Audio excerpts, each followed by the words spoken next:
바로 왕의 꿈을 해석하는 요셉에 대한 말씀입니다. 하나님은 바로 왕에게 꿈을 통해 장차 일어날 일을 알게 하셨습니다. 그러나 바로 왕도 또 외국의 지혜자들도 그 꿈을 해석할 수 없었습니다. 이때 하나님께서 선택하시고 그리고 연단하신 요셉이 그 꿈을 해석하게 됩니다.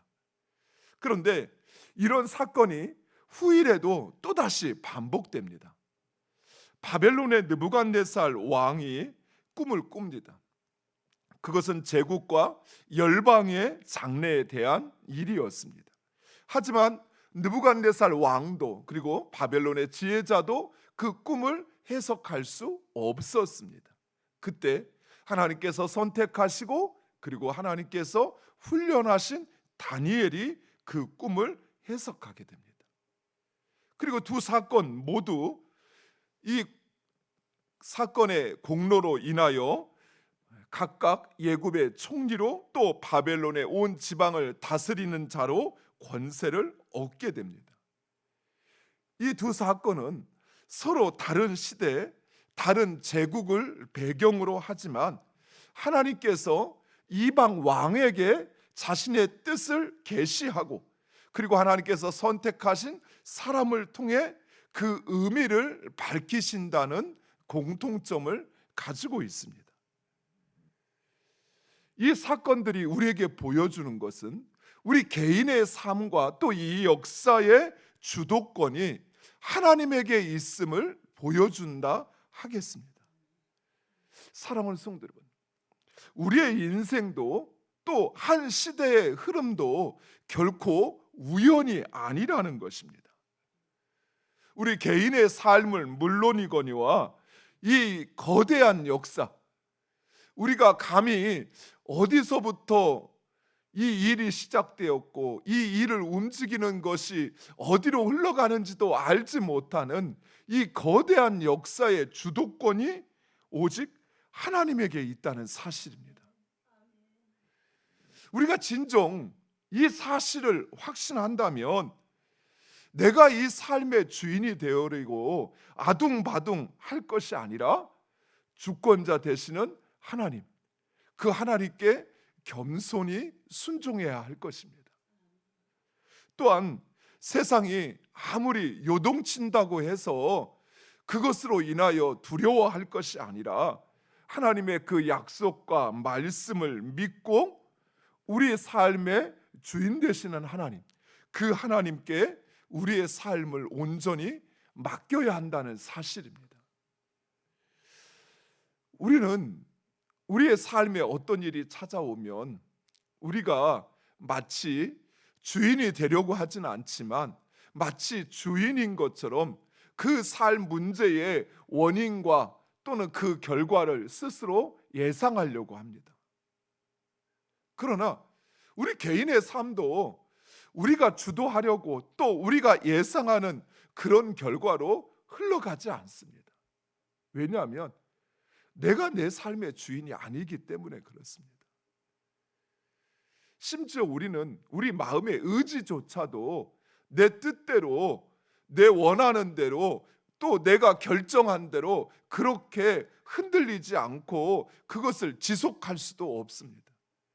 감정에 의해서 우리의 생각과 의지가 끊임없이 바뀌죠. 상황에 의해서 우리가 나는 이렇게 해야겠다 마음 먹었어도 그것이 바뀌는 것입니다. 더욱이 우리가 주장할 수 없는 우리의 밖에 있는 상황들, 그 상황들에 의해서 우리는 오히려 내가 주도하기보다는 끌려다니는 인생이라는 사실입니다. 그러면 누군가 나의 인생의 주인이어서 그 사람이 내 인생을 주도할까요? 세상에 힘 있고 권력 있는 사람이 내 인생을 주도할까요? 그렇지 않습니다. 우리의 삶을 주장하시는 분, 그분은 오직 이 땅의 창조주요 주관자 되시는 하나님이시라는 사실이에요. 누군가 상황이 내 삶을 주장하는 것이 아니라 오직 하나님, 그분이 내 삶의 주인 되신다는 사실입니다. 따라서 우리는 내가 주장하려고 하거나 또는 다른 사람에게 그 책임을 넘기거나 다른 것을 의지할 것이 아니라 오직 하나님, 그분을 신뢰하고 그분의 말씀을 따르는 것, 그것이 지혜로운 선택이라는 사실입니다. 실제로 요셉은 바로 왕의 그 꿈 이야기를 듣고 반복해서 하는 말이 있습니다. 하나님이 그가 하실 일을 바로에게 보이신다. 그리고 이 일을 두 번에 걸쳐서 바로의 꿈에 나타내신 것은 하나님께서 이것을 정하시고 속히 행하실 일을 보이시는 것이다 라고 이야기합니다. 즉 꿈은 바로가 꾸었지만 그 꿈의 주인은 바로가 아니라 하나님이십니다. 바로는 고대 시대 가장 강력한 왕이었지만, 그러나 그래서 그는 그의 의지와 뜻과 결정대로 행할 수 있었지만, 그러나 그는 하나님의 계획을 수행하는 하나의 통로일 뿐이었다는 사실입니다. 세상 사람들은 자기 머릿속에서 나온 생각이나 계획이 자신의 것이라고 생각합니다. 아니, 자신의 것이라고 믿습니다. 마치 바로처럼 말입니다. 하지만 우리 신앙인은 그 생각을 허락하시고 또 그것을 통해서 움직이시는 분, 그분은 바로 하나님이심을 인정합니다. 내가 생각하고 내가 결정하고 내가 선택한 것 같지만, 그러나 그 생각과 결정과 선택을 주장하시는 분은 하나님이시라는 사실입니다. 따라서 세상의 권력이나 또 그 상황이 아무리 커 보여도 결코 하나님보다 크지 않습니다. 또한 하나님의 계획보다 결코 앞서지 않는다는 사실입니다. 사랑하는 성도 여러분, 우리 인생 역시 마찬가지입니다. 우리는 인생이라는 꿈을 내가 꾸는 것 같지만, 그러나 그 주인은 하나님이시라는 사실입니다. 인생을 내가 주장하는 것 같지만, 그러나 나의 인생을 주장하시는 분은 하나님이시라는 사실입니다. 요셉은 그것을 지금 알아가고 확신하고 있는 것입니다. 그래서 후에 이렇게 고백하죠. 당신들이 나를 팔았다고 해서 두려워하지 마시오. 왜? 하나님께서 당신과 당신들의 자손들을 구원하시기 위하여 나를 이곳에 먼저 보내신 것입니다. 그렇습니다. 사랑하는 성도 여러분, 사람이 하는 것 같지만, 그러나 하나님께서 우리의 인생을 계획하시고 그 하나님께서 주장하시고 이끌어 가시는 것입니다. 어리석은 사람은 그 인생 가운데 자신이 주인이 되려고 합니다. 아니, 자신의 인생뿐만 아니라 다른 사람의 삶도 자신이 주장하려고 합니다. 그래서 자신의 계획을 이야기하고 그것으로 이끌어 가려고 합니다. 그러나 우리의 삶의 주인은 우리가 아니라 하나님이십니다.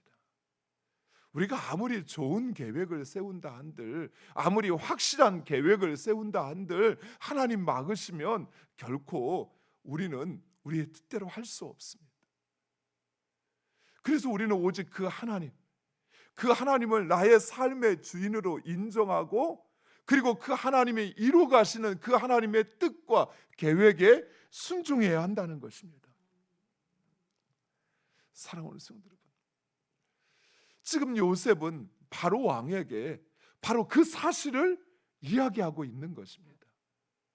그가 표현하지 않았지만 내 인생도 내가 이끄는 줄 알았는데, 아니, 내 형들에 의해서 또는 그 상황에 의해서 내가 끌려다니는 줄 알았는데, 그런데 내 인생의 주인은 나도 상황도 아닌 하나님이셨다는 사실. 바로 왕에게 꿈을 꾸게 하신 분, 그분은 하나님이십니다. 그리고 하나님은 그 꿈을 통해 역사를 이끌어가고 계시다는 사실을 요셉은 지금 선포하고 있는 것입니다. 그리고 요셉은 그 꿈을 해석하는 것에서 그치지 아니하고 구체적인 대책까지 제시하고 있습니다. 즉 요셉은 단순히 꿈꾸는 자가 아니요 꿈을 해석하는 자요 그리고 그 꿈을 실현하는 구원자의 역할을 하고 있는 것입니다. 그런데 당시 요셉의 신분은 여전히 노예요 죄수였습니다.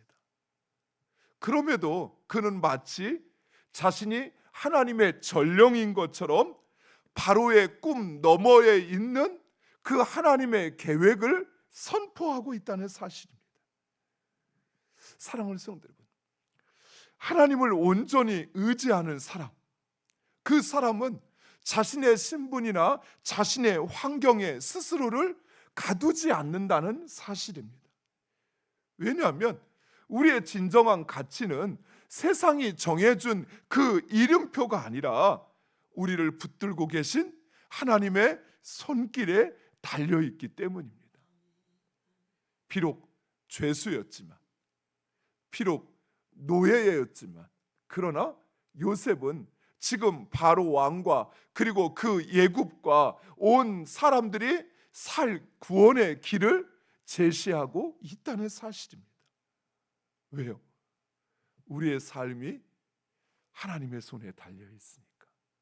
이 땅의 역사가 하나님의 주권 아래 있기 때문입니다.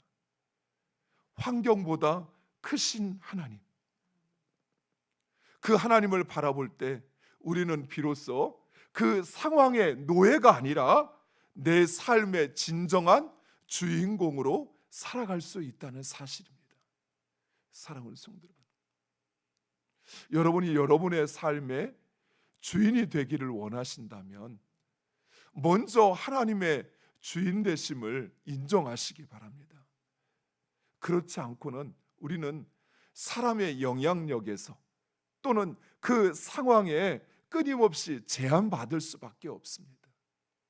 하지만 우리 삶의 주인이 하나님이시오, 내 삶이 그 하나님의 손에 달려 있음을 우리가 확신한다면 우리는 더 이상 사람에게, 환경에게 끌려다니는 것이 아니라 진정 내 인생의 주인공이 되고 내 인생을 수렁에서 또 그 감옥에서 건져낼 뿐만 아니라 우리의 삶을 통해서 나와 함께하는 모든 이들을 구원하는 통로가 됨을 믿으시기 바랍니다. 아니, 그 구원의 통로가 되시기를 간절히 축원드립니다. 기도하겠습니다.